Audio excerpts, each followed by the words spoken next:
now. Drivers, start your engine! You're shifting gears on ARN with Alan Bailey. Wait, they haven't fired me yet? For real? You name it, we got it. NASCAR, Supercross, drag racing, Indycar, and so much more. So get ready. We win on the tiebreaker. I don't even know how that works. Yeah! You guys are awesome! It don't matter to me. I'm going to have some fun. I hope I don't hurt nobody's feelings. That's what scares me most. Because I want to say to you out there, I'm terrified of you, and I ain't afraid of nothing. You're shifting gears on ARN with Alan Bailey. Welcome on in, Gearheads. It's Tuesday, April 26, 2016. I'm Alan Bailey at The Alan Bailey on Facebook, Twitter, and Instagram. Want you involved in the program. You can also call us 720-600-RACE. That is 720-600-7223. Standard message and data rates do apply, and you can text on that number as well. Oh, we're so fancy. You can text us. We're in the future. Yay! Lots of stuff coming up on the program today.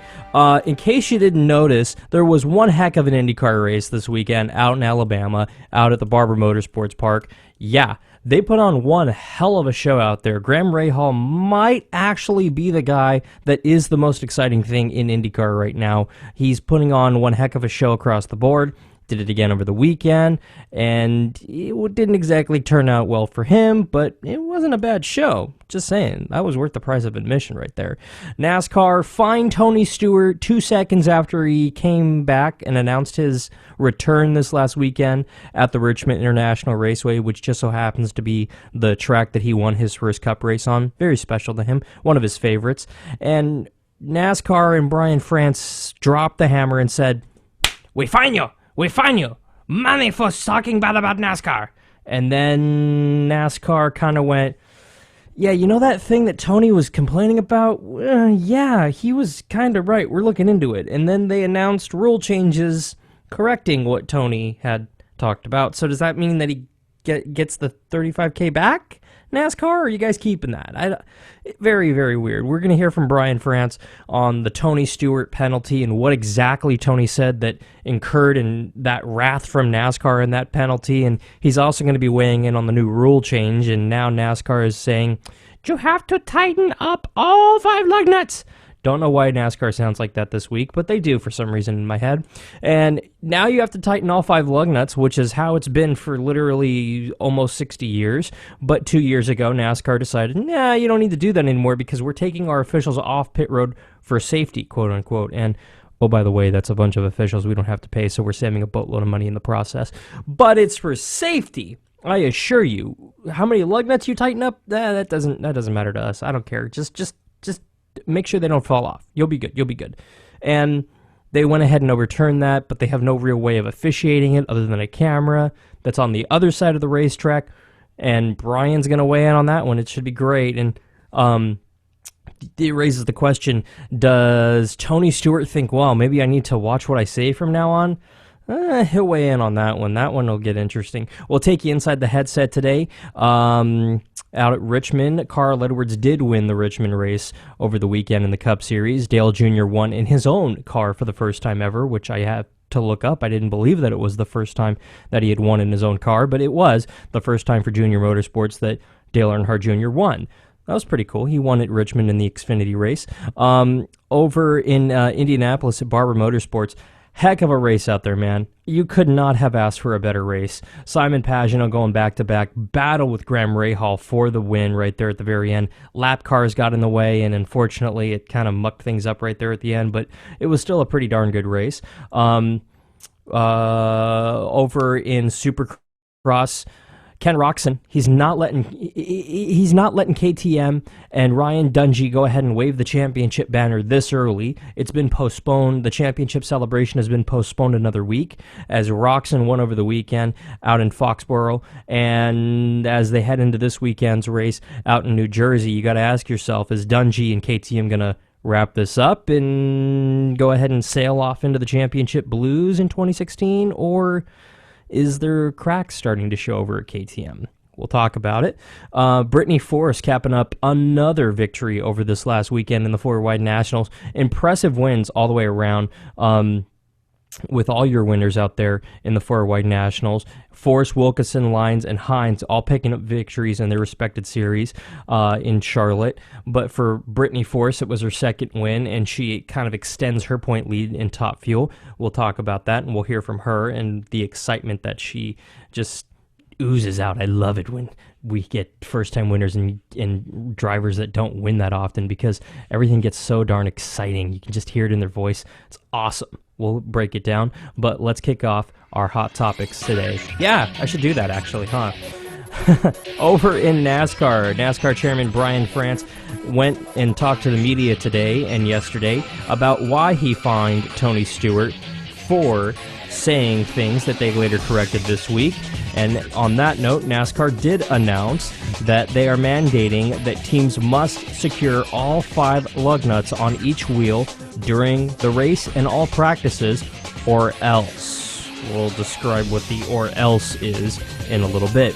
In NASCAR, Brian Kennedy is joining GMS Racing in the NASCAR Camping World Truck Series. He had a 3-race deal with Red Horse Racing that has expired, and now he's moving over to GMS Racing for 10 races in the Truck Series. No full-time ride for him yet, but this fills out at least the next 10 weeks for him, so he has 10 weeks to figure it out. Carl Edwards did the controversial bump and run on teammate Kyle Busch in order to win out at Richmond this last weekend. His second victory in a row and his second of the 2016 season, but has a lot of gearheads fired up about teammates getting into one another. We'll get into this a lot today, trust me on this one. And for you Dale Earnhardt Jr. fans in Junior Nation, get ready, because Talladega is this weekend, which is one of Dale Earnhardt Jr.'s best tracks, and he's bringing an old favorite back to Dega.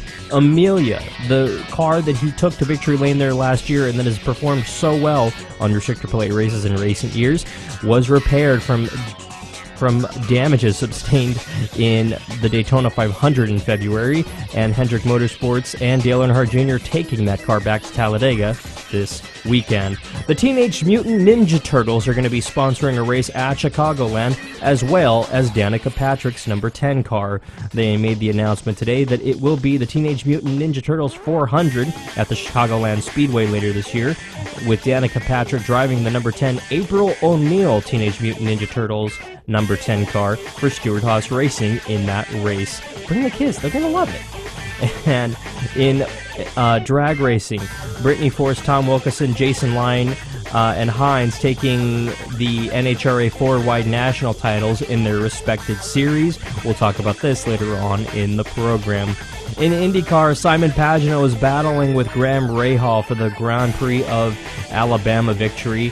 When Rahal got into the back of Pagenaud, caused him to get a little bit loose and some damage to the rear wing on that one, but somehow Rahal got through unscathed. But when they came up on a lap car, Rahal ended up getting some front wing damage that ended up making him a sitting duck in front of Simon Pagenaud, as Pagenaud not only led the most laps after starting on the pole, but he went on to win his second race in a row, second of the 2016 season, and extends his point lead in the Verizon IndyCar Series as they get ready to head to Indianapolis for the road course race at Indianapolis in a couple of weeks, leading up to the 100th Indianapolis 500 next month. And in Supercross, it was Ken Roczen putting Dungey's title celebration on hold in Foxborough with a 450 victory, as it was also announced this weekend that James Stewart is going to be out for the remainder of the Supercross season, and he does hope to return for the start of the Outdoor Moto Series later this year. Dungey does need to finish in the top 2 next week in order to secure a victory, with Roczen finishing at least 2 positions away from Dungey in order to secure a championship title. But many think Dungey might be showing some cracks over at KTM. We'll talk about it.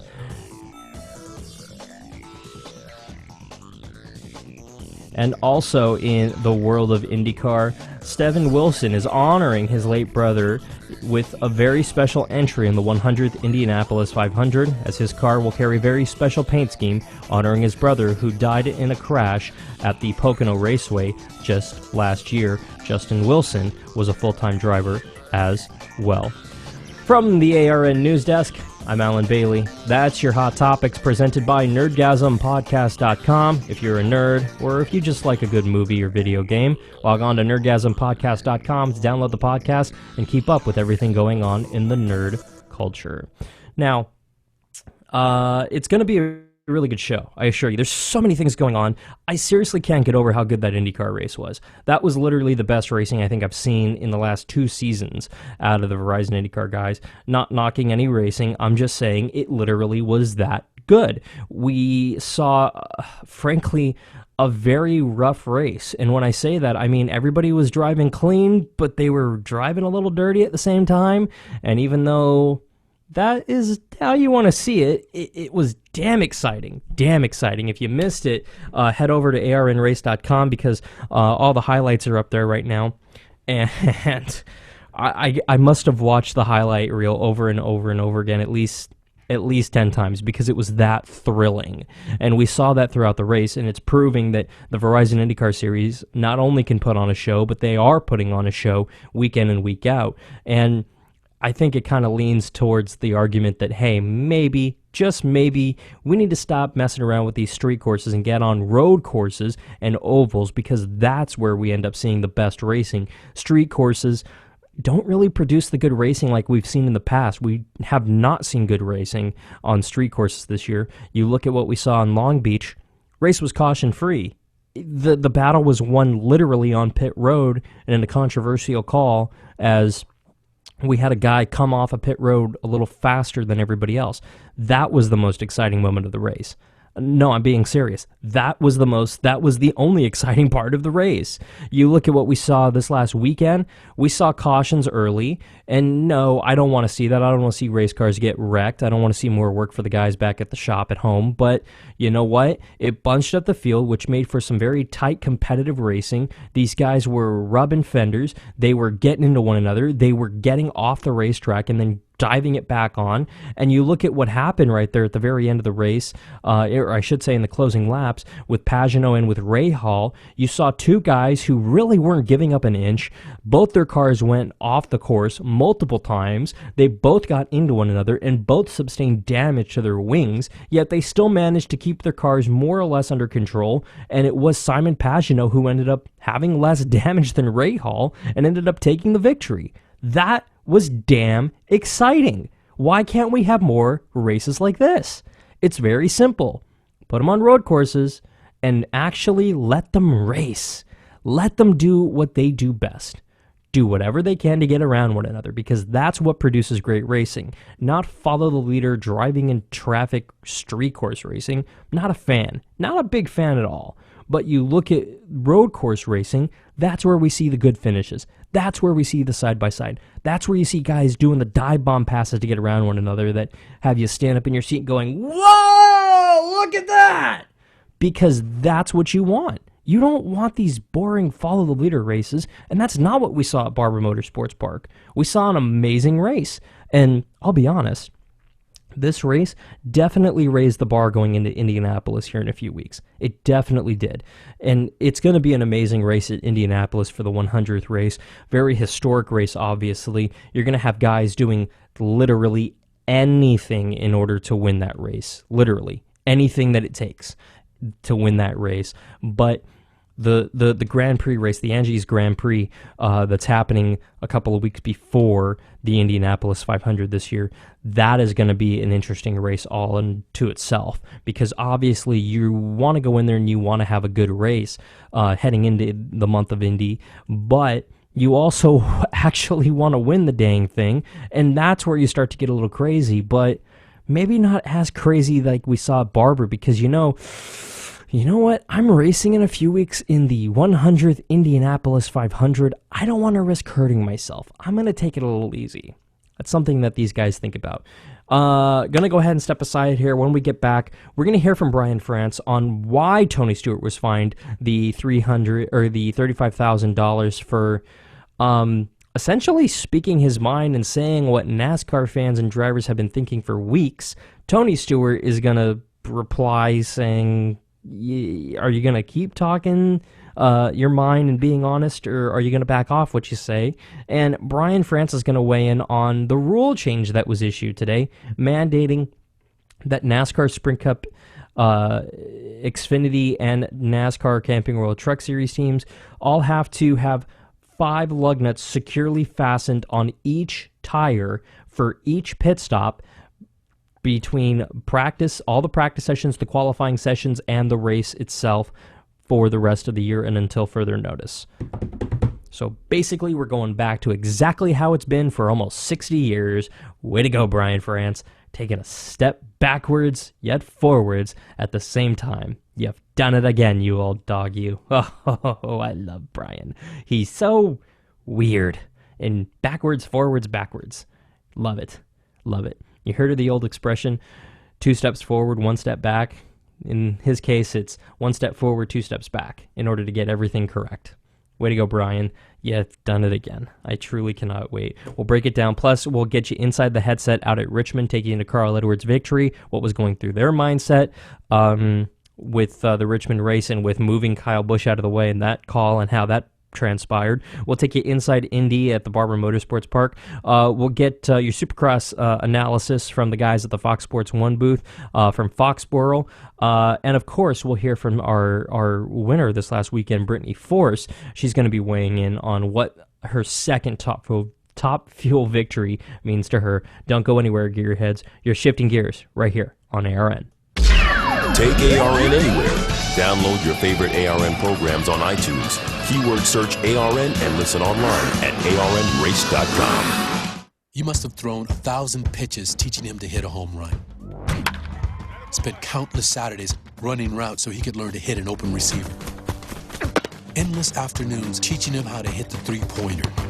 But how much time have you spent teaching him what not to hit? Teaching boys that all violence against women is wrong is one of the most important things a man can do. Learn how to start the conversation at teachearly.org. Brought to you by Futures Without Violence and the Ad Council.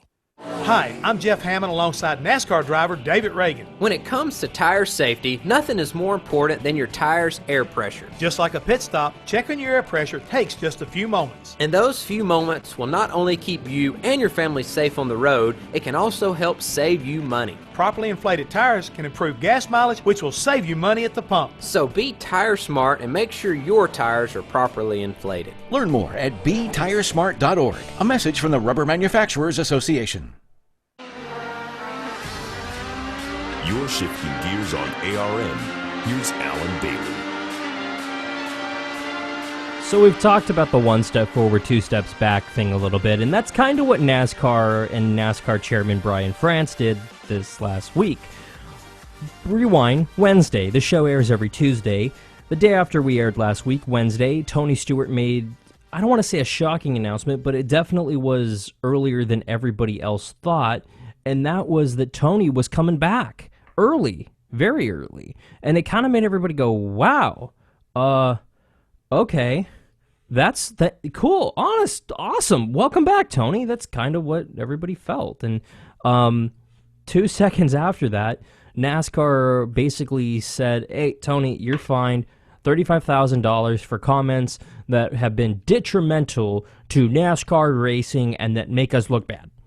Basically, and the quotes are up on arnrace.com if you want to read them more extensively yourself, Tony was saying that NASCAR was cutting corners with safety and that it was going to lead to somebody getting hurt or tires ending up in the grandstands, which honestly is not that far-fetched to what could potentially happen had this rule not come in place.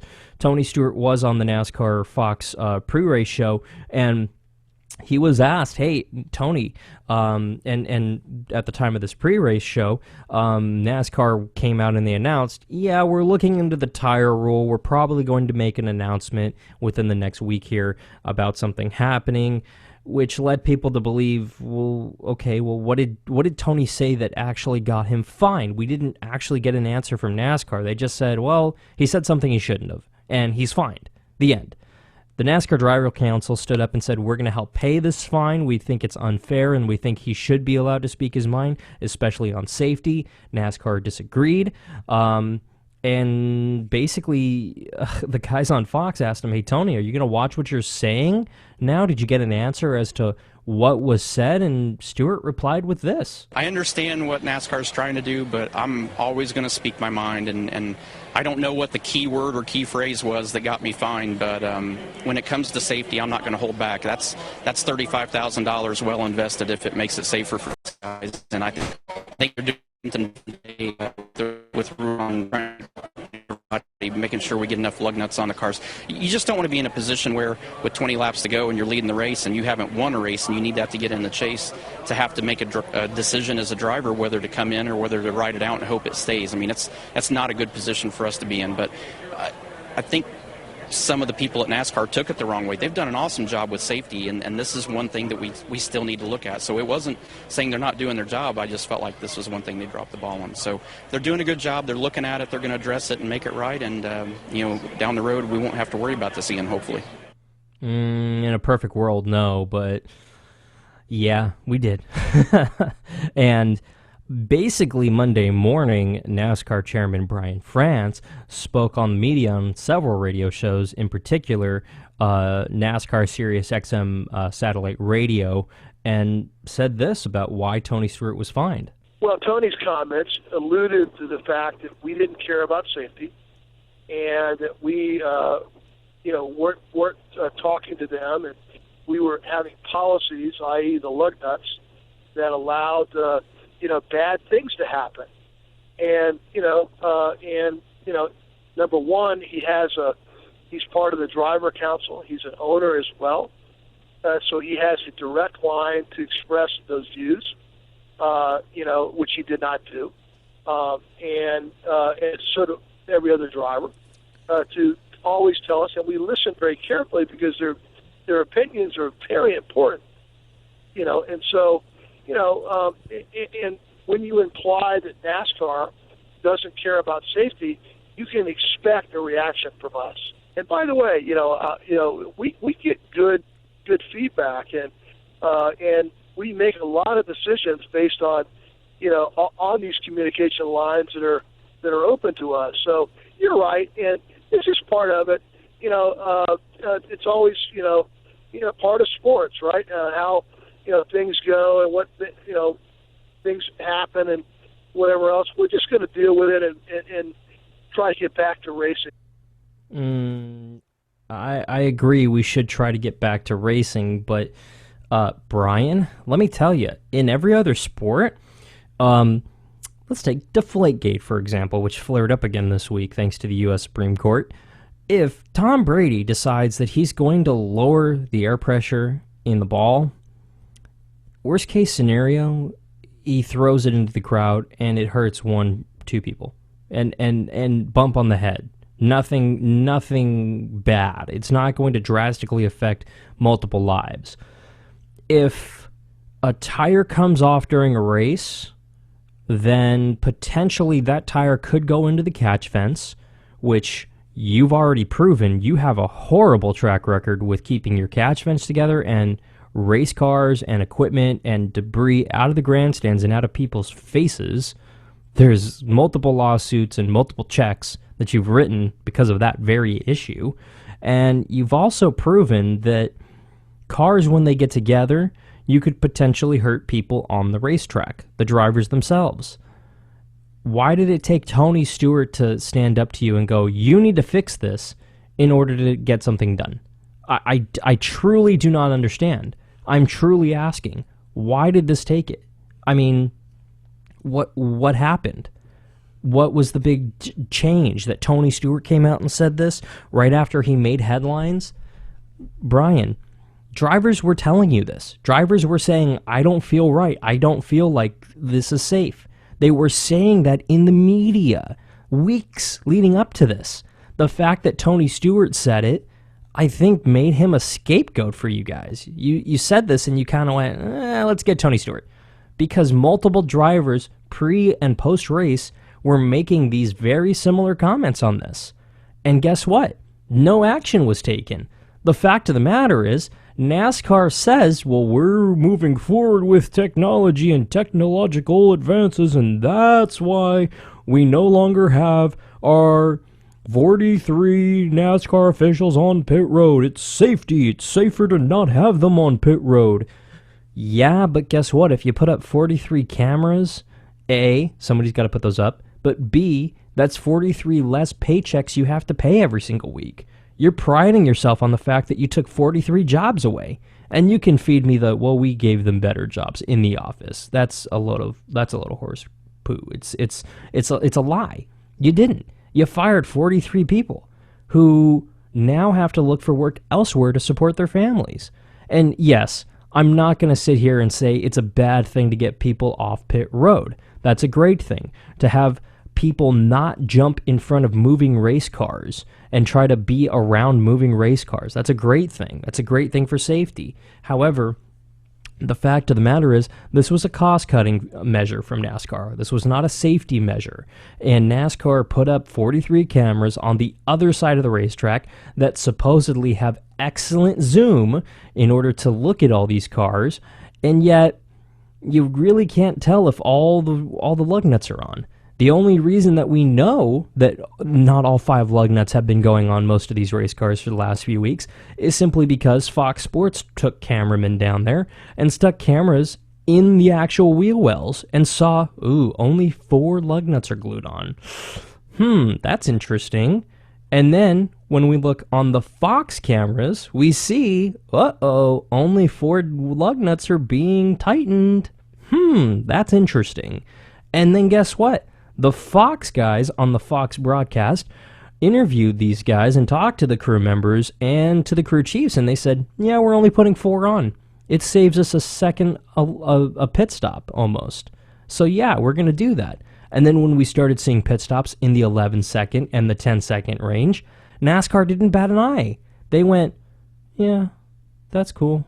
Okay, looks good. They didn't speed? Okay, that's good. Even we saw Kyle Busch, who had multiple tires go down. We're assuming from lug nuts, but we never got an official word. Could have been a bead issue. We don't really know at Bristol last week. And NASCAR didn't say anything. It was only when Fox started publicizing the issue into the media and that drivers started talking about the issue a couple weeks ago that NASCAR started paying attention. NASCAR does a horrible, horrible job of monitoring problems within their sport. Horrible job. If you think that they do a great job, you're insane. And Brian France tries to play it off like this happens in sports all the time, but really can't really say that because it doesn't happen in sports all the time. Listen to Brian's comments here again. We make a lot of decisions based on, on these communication lines that are open to us. So you're right, and this is part of it. It's always, part of sports, right? How, things go and what, things happen and whatever else. We're just going to deal with it and try to get back to racing. Yeah, try to get back to racing, Brian. He's basically telling you, try to get back to racing. Let's forget about the issues and how we screwed up royally and how I'm an idiot and just try to forget about it.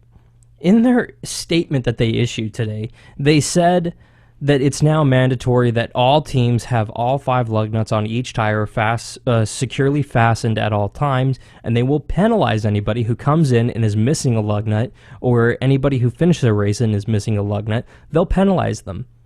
I have a serious question. They said that they're going to monitor teams during the race. How the hell are you going to do that? Are you going to put up more cameras? Huh?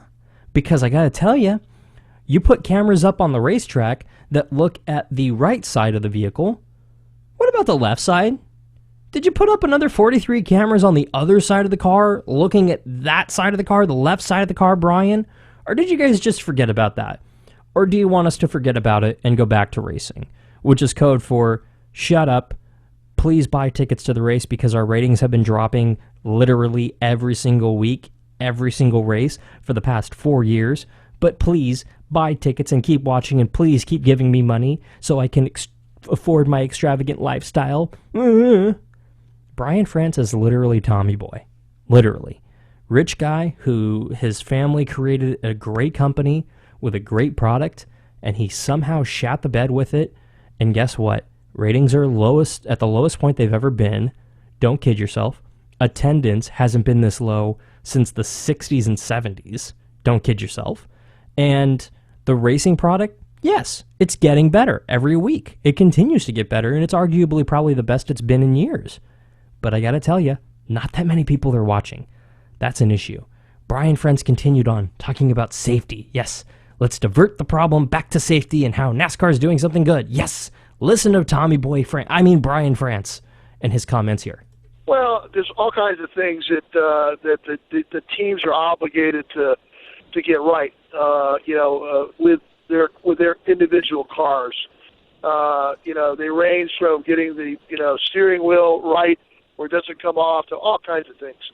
And so our job is whenever we think there's a safety improvement to make or a policy to enhance things, we will just do that.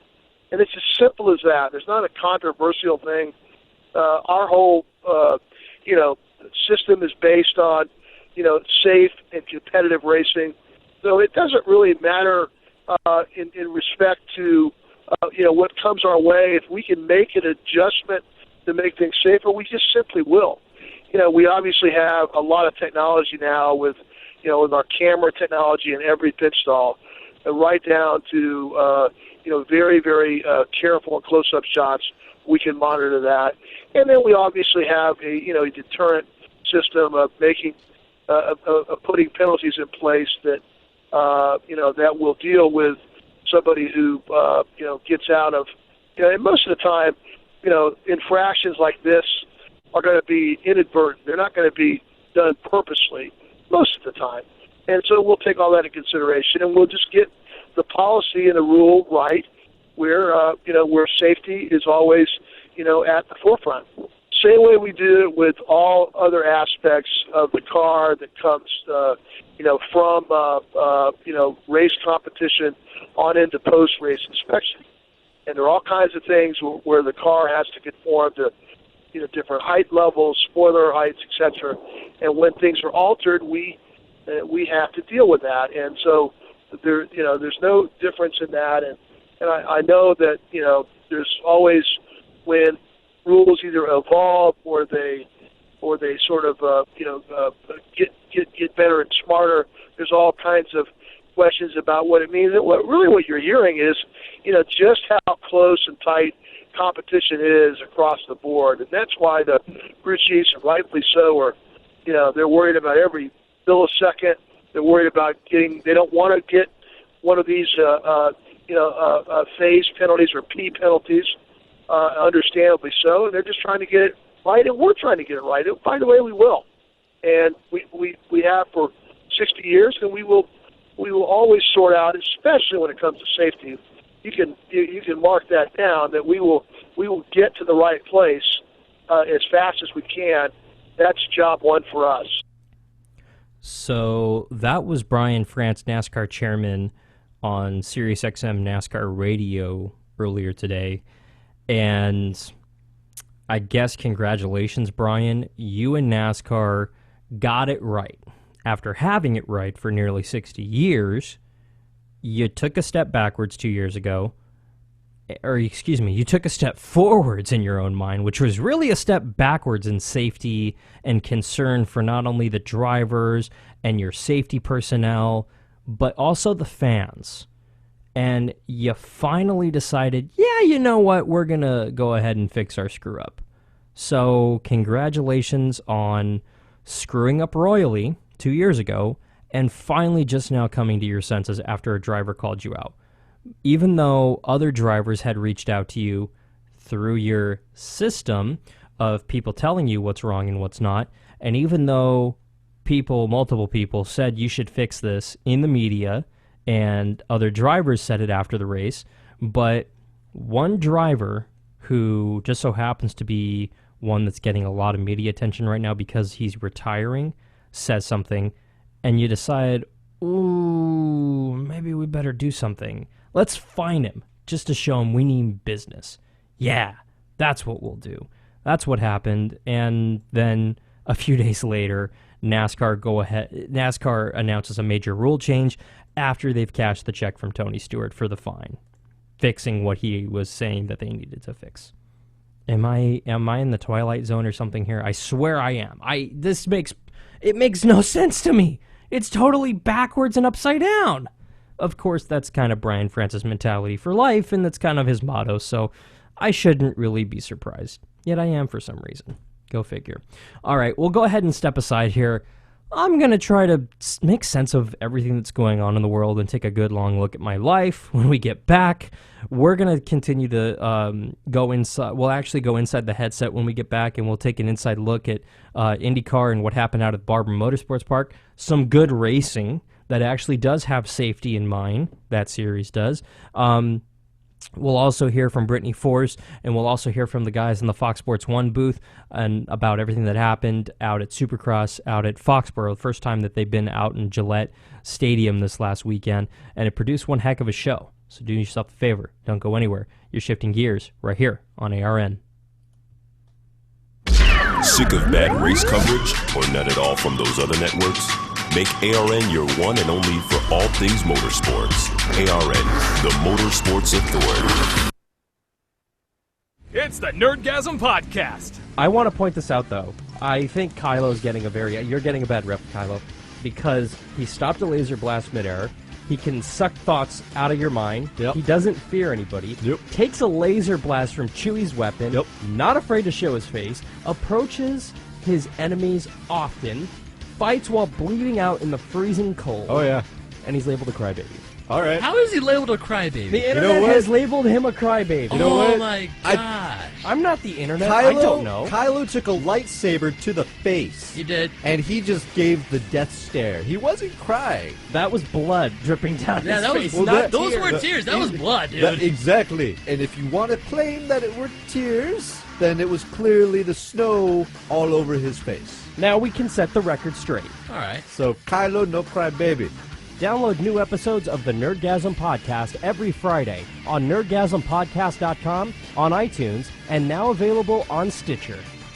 Download and listen to your favorite ARN programs on the go. Download Shifting Gears on arnrace.com, iTunes, and now available on the Stitcher app.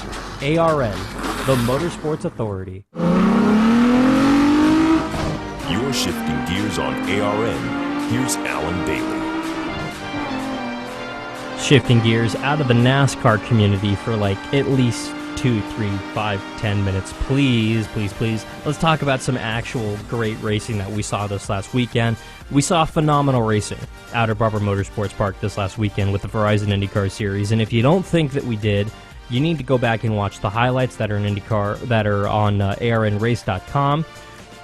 Or we could take a look inside IndyCar this week, because we saw some phenomenal racing right there at the very end between Graham Rahal and just lap cars did get in the way between him and your eventual winner with Simon Pagenaud, but you know, it still was amazing racing. It truly was. And I seriously am keeping an eye on both of these drivers, because I do think that Simon Pagenaud and Graham Rahal will battle for this championship all the way to the end of the season. I truly think that. It'll be a close finish just like we saw last year between these two drivers. I'm staking my life savings on that right now. Seriously. Some great racing that happened this last weekend as we take you inside IndyCar at Barber Motorsports Park.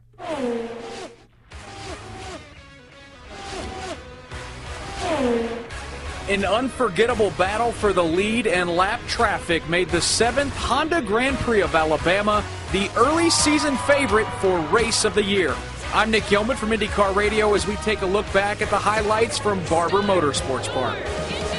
After a caution-free race in Long Beach, it didn't take long for the yellow flag to fly in Birmingham. Carlos Munoz gets into the back of Mikhail Aloshin before the field gets to the start-finish line. Aloshin and Jack Hawksworth are forced to restart the race from the tail of the field.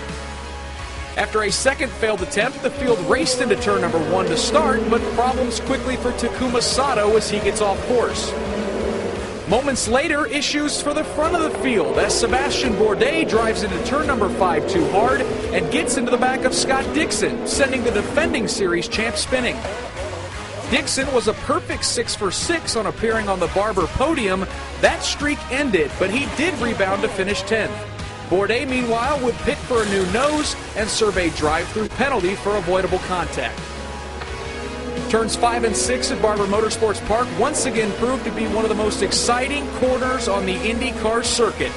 Battling for third midway through the race, Graham Rahal gets a run out of Charlotte's Web and blitzes past Joseph Newgarden. In the late stages of the race, it was lap traffic that slowed the pace for leader Simon Pagenaud as he struggled to get around Connor Daly. Will Power and Graham Rahal closed the gap on the lead.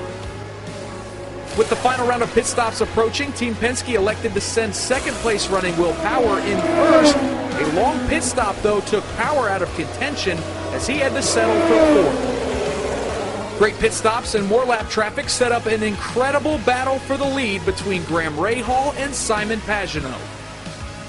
With 9 laps to go, Graham Rahal decided the move had to be made entering turn number 8. Utilizing the push to pass, Rahal jumped to the inside of Pagenaud. The two make contact, sending Pagenaud off track, and Rahal appeared poised to seal his first win of the season and for Honda. Simon Pagenaud, though, would not go away, and just a handful of laps later, attempted to take the lead back from Rahal in turn 5. As the two raced out of the corner, the lap car of Jack Hawksworth moved over, but not before Rahal makes contact, severely damaging the front wing of his car. With the loss of downforce, Graham Rahal proved to be a sitting duck, and with 5 laps to go, Simon Pagenaud pounced. The series points leader scored his second straight win of the season and first at Barber Motorsports Park.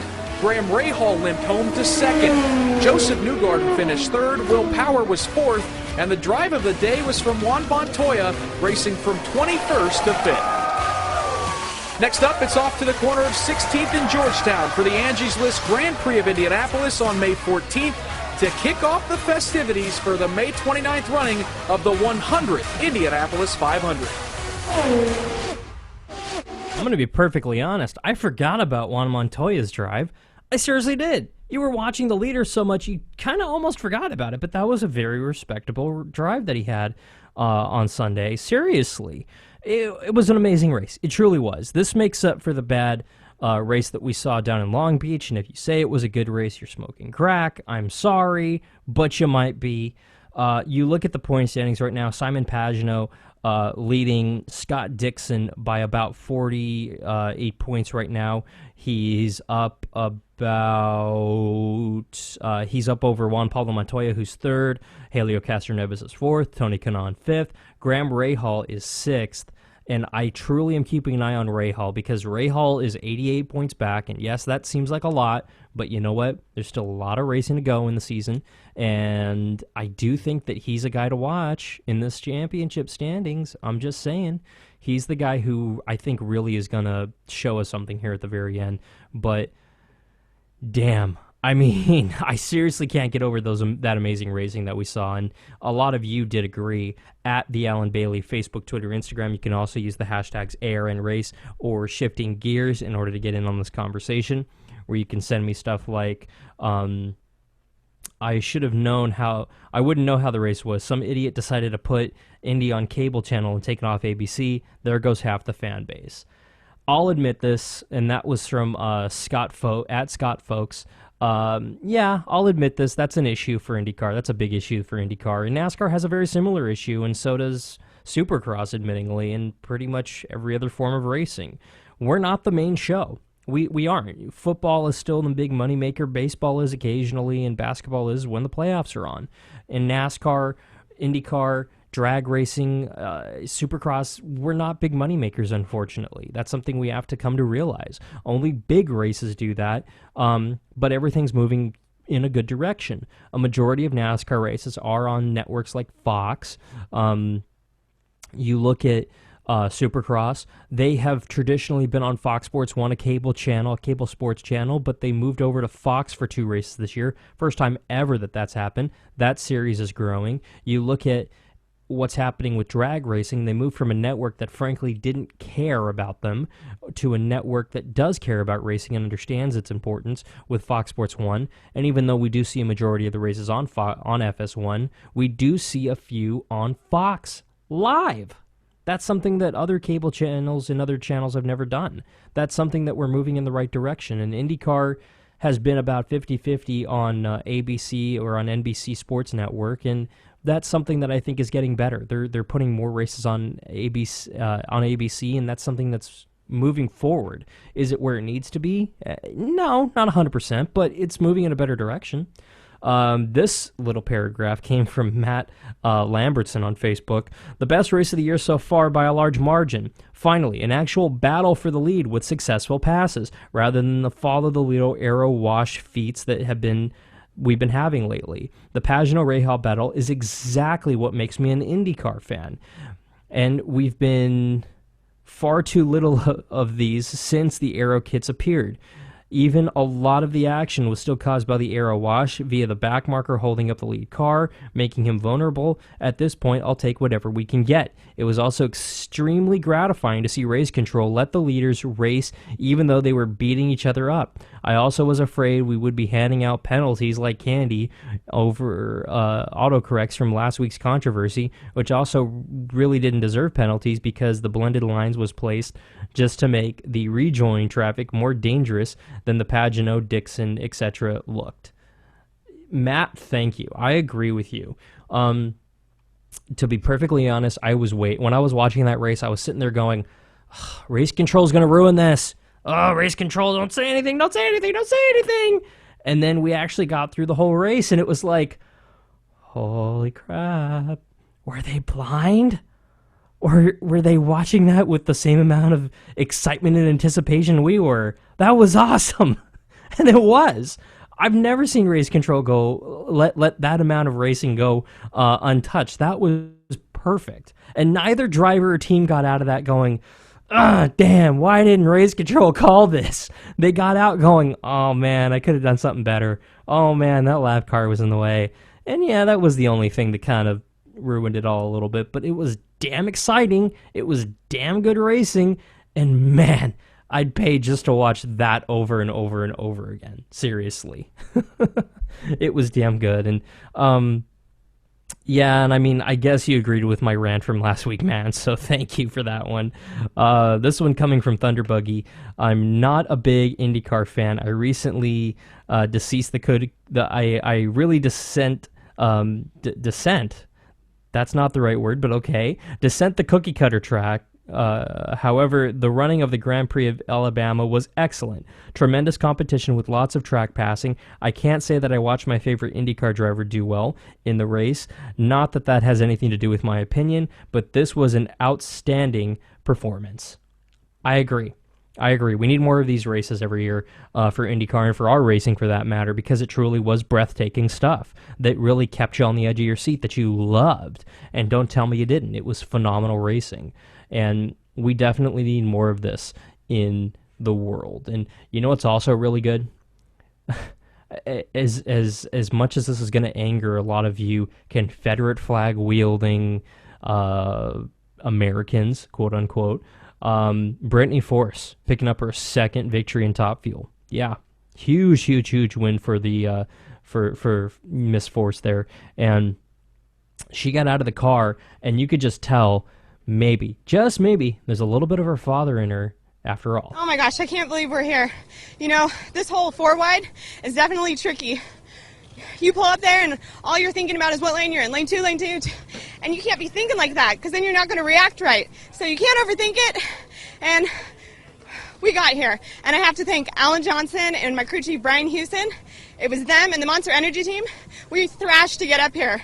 My belts, we couldn't get them tied. I didn't think we were going to make it, but these guys right here, they're not here yet. I don't know where they are. They're badass, and I'm so proud of them. And woo! I swear, I thought that was John when I read that transcript. I went, wait, this isn't Brittany, this is John. And then it was like, oh, wait, no, this is, oh, it is Brittany. Oh, cool, awesome. But yeah, it's great. And I told you, she's going to be one to watch. She's not running away with this championship yet, but she extended her point lead in Top Fuel, and I can guarantee you, she's going to be one to watch this season. I told you going in, but you didn't believe me.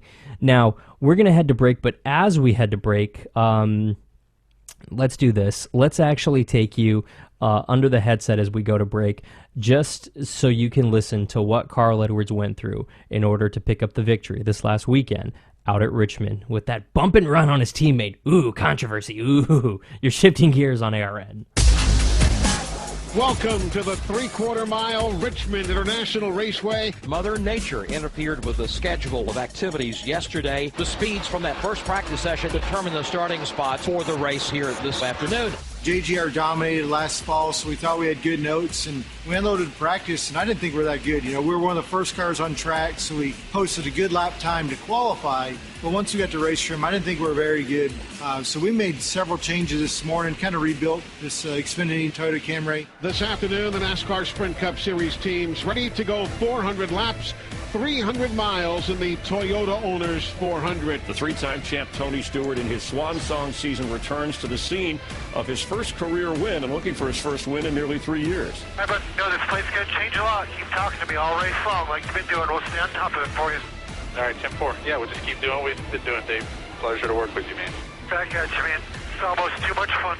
Getting ready to go 400 laps right here at Richmond International Raceway. They look to the flag stand. The American Ethanol green is in the air. Yeah, that green flag run at the beginning of the race was long and it was actually a lot of fun. You know, it's the car has changed a lot. There was a lot happening there, and I really enjoy those long runs. You're as good as any of them right now. You, Harvick, and Kyle running the same speed. Looks really cool on TV, man. Really cool.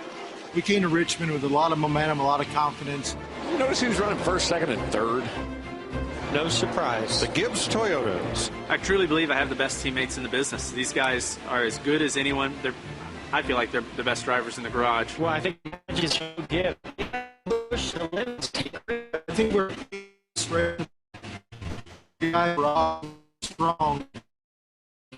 because they're going to work on it. They're going to get their stuff better. Just a little loose here, short run. I'm in deep in the center with grip or something. Carl wore his tires out there trying to get by smoke. I can still use some more rear grip here, Dave. All day, different guys were fast, and guys would be fast on the front end of the run or the back end of the run. It was really tough to nail down where everyone was good. It seemed like it changed a lot throughout the day. Still pulling away. 24 is trying to roll your outside. Keep whipping that thing, bud. We got a bunch of them coming. A lot of passing. I've never seen this many passes happen at Richmond. And these brothers running 1-2, they battle each other hard. Settle in, get him back underneath you here. Been better than Kurt all day long. 18's 3 back. He's rolling the high side when he got to 2. Caution, debris, 1 and 2.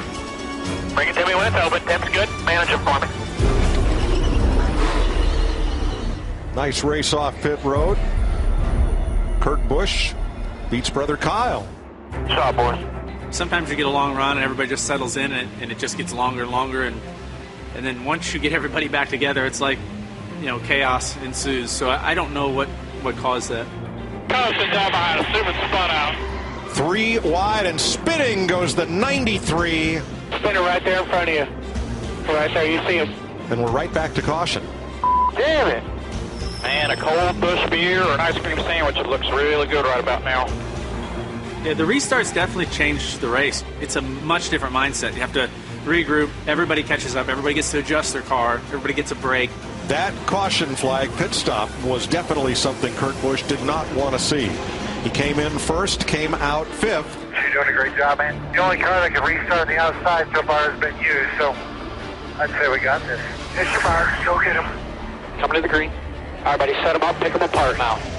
Kyle Busch, Carl Edwards, teammates fighting for the win. So for me, that entire last run, the mission is just to do everything as perfectly as I can, to not leave anything on the table. Dave really helped me a lot. He got on the radio and was really motivating me. 70 or 48, you got him. Pick them apart now, bud. It's all you. Keep digging, brother. Anything soft player, keep fighting. I just got fired up. It's like, hey, we have a shot at this. We can win. It's not over. I got that button down there. I just grabbed it and I thought out loud. Keep pressuring him. Hey, get him. Hey. This is going to be a drag race. Last gas, turn 3, last lap. Carl Edwards right there. Moves now to win it. Carl Edwards bump and run. Oh, God. How did he pull that off? That's a teammate. Oh, my goodness. And checkered flag. Hey, buddy, checkered flag right here. Checkered flag. Oh, you're the man, dude. You're the man. I don't know what happened, but that was cool. smart here, man. We did everything right. Be smart. We finished 1-2, probably not the order that Kyle wanted it to be in. But, man, we're just racing hard and having fun, and I have a lot of respect for Kyle, and hopefully there's no hard feelings.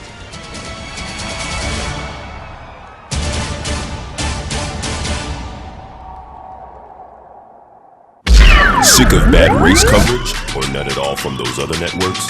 Make ARN your one and only for all things motorsports. ARN, the Motorsports Authority. Sick of bad race coverage or none at all from those other networks? Make ARN your one and only for all things motorsports. ARN, the Motorsports Authority. When property is at risk and lives are at stake, we get moving. We're the Air Force Reserve. Our mission? An aerial assault on Mother Nature's most daunting adversary, forest fires. Armed with C-130s and the finest reservists, we stop fires in their tracks by dropping thousands of gallons of fire retardant in just seconds. Drop. Where there are citizens in need, the Air Force Reserve is there, working to save our forests, to save our communities, and to save lives. Air Force Reserve aerial firefighting may be a part-time job, but it's a full-time experience, and just one of many exciting careers in the Air Force Reserve. Call 800-257-1212 for more information. That's 800-257-1212, or visit us online at afreserve.com. Air Force Reserve, above and beyond. You're shifting gears on ARN. Here's Alan Bailey. Supercross was in Gillette Stadium for the first time in a very long time this last weekend. And cracks may be starting to show for KTM and Ryan Dungey as Ken Roczen put the heat on him just like he had done for the past 2 weeks before. But this time, Ken Roczen actually made it into victory lane, got the victory atop the podium out there in 450. Ryan Dungey, not so much, as Dungey faded in a very difficult track. What did the guys in the Fox Sports 1 booth think of the race that we saw on Saturday afternoon on Fox? Well, they'll tell you right now. Guys? Hi, everybody. Ralph Shaheen and Jeff Emig here at Gillette Stadium in Foxborough, Massachusetts. We showed up here today thinking Ryan Dungey would become a three-time champion. But Ken Roczen has been chasing him for the last 3 weeks, finishing second behind him. Not today, Jeff. Roczen would not be denied. The Soaring Eagle, Jimmy John's factory Suzuki racing rider, trailed Dungey at the beginning of the first lap.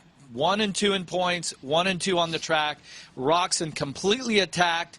Dungey looked like he got a little bit flustered there, lost a spot to Tomac, then eventually lost a spot to Jason Anderson, who's been third the last 3 weeks. And Ryan Dungey's podium streak of 30 podiums in a row looked like it was in jeopardy, but the reigning champ and the points leader fought back, managed a third. Now we move on to MetLife Stadium just outside of New York City. Jeff, did you see a problem with Dungey that means his championship could march on all the way to the season finale in Vegas, or do you think he'll wrap it up there? I wouldn't necessarily say a problem, but on a very difficult track tonight with some very motivated challengers with Roczen, Tomac, and Anderson, Dungey, to me, it looked like he said, okay, wait a second. He got a little tight, started thinking about what lies ahead, and this was the first time this season that I felt that Dungey said, you know what, I got to play it a little safer than normal, and which has kind of been his MO throughout his whole career. But this season, he has attacked all the way through. But tonight, he had to use his head because this track could have reached up, grabbed you, pulled you down, and taken a lot of points away. So it was a very smart ride by Ryan Dungey.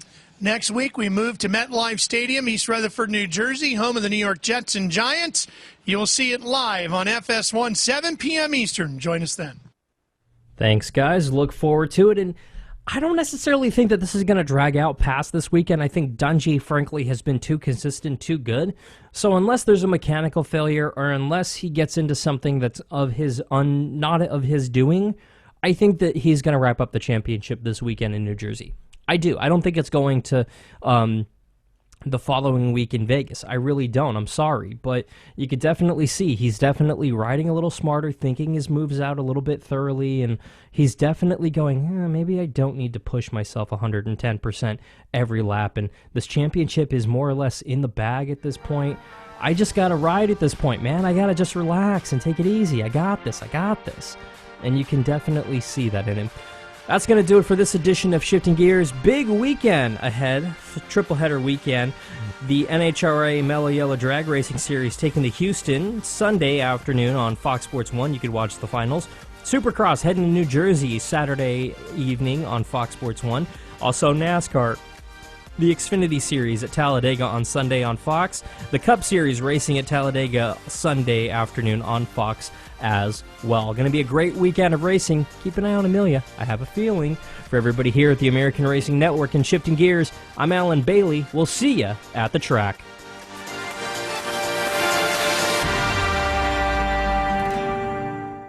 You've been listening to the American Racing Network, a turn for media company. This is ARN, the Motorsports Authority.